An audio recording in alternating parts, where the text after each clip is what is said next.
Hey friends, welcome to my YouTube channel Kaiso Education.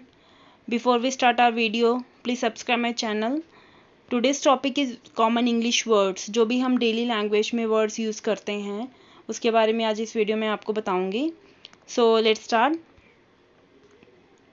First है किताबी कीड़ा. जब हम किसी को बोलते हैं ये तो किताबी कीड़ा है. किताबी कीड़े को इंग्लिश में हम कहते हैं bookworm. Bookworm a person who enjoys reading, जिसको पढ़ना बहुत पसंद है, जो बुक्स में ही घुसा रहता है, उसको हम बोलते हैं किताबी कीड़ा. A person who likes to read books and who spends a lot of time in reading and studying. For example, I was a real bookworm when I was a child. जब मैं बच्चा था तब मैं किताबी कीड़ा था. नेक्स्ट इज बलि का बकरा.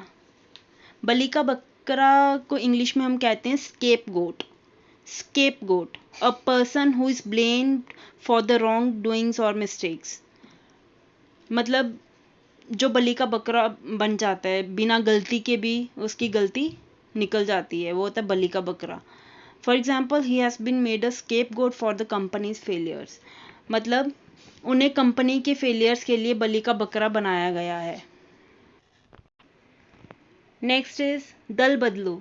दल बदलू होता है को इंग्लिश में हम कहते हैं turncoat. Turncoat, one who switches to an opposing side और पार्टी. मतलब जो अपना पार्टी एकदम चेंज कर लेता है, जो पहले किसी और पार्टी में होता है उसके बाद एकदम किसी और पार्टी में चला जाता है. पार्टी मतलब जैसे किसी एक की साइड होता है पहले, उसके बाद एकदम ही अपनी साइड बदल लेता है, वो होता है टर्न कोट. दल बदलू. For example, you are a turncoat, a time server, a shameful opportunist. मतलब कि आप एक टर्न कोट हैं, आप एक दल बदलू हैं, एक समय सर्वर, शर्मनाक और अवसरवादी हैं. अवसरवादी. नेक्स्ट इज भूल भुलैया. भूल भुलैया को इंग्लिश में हम कहते हैं labyrinth. Labyrinth. For example, we lost our way in the labyrinth of the streets. For example ये है, we lost our way in the labyrinth of the streets.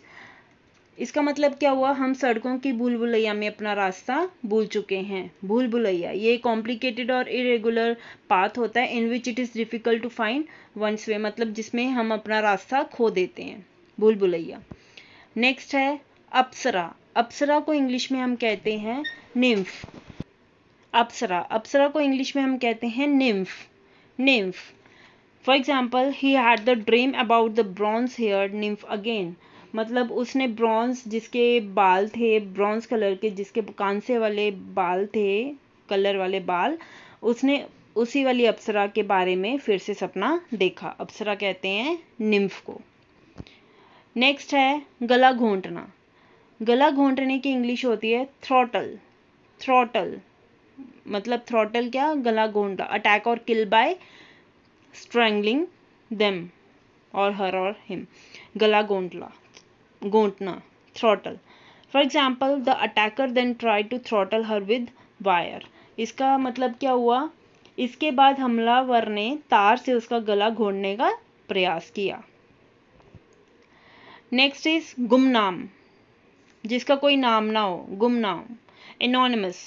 Anonymous, not identified by name और unnamed, जिसका कोई नाम ना हो. The money was donated bye an anonymous benefactor. जिसका हम नाम ना जानते हो वो होता है एनोनिमस.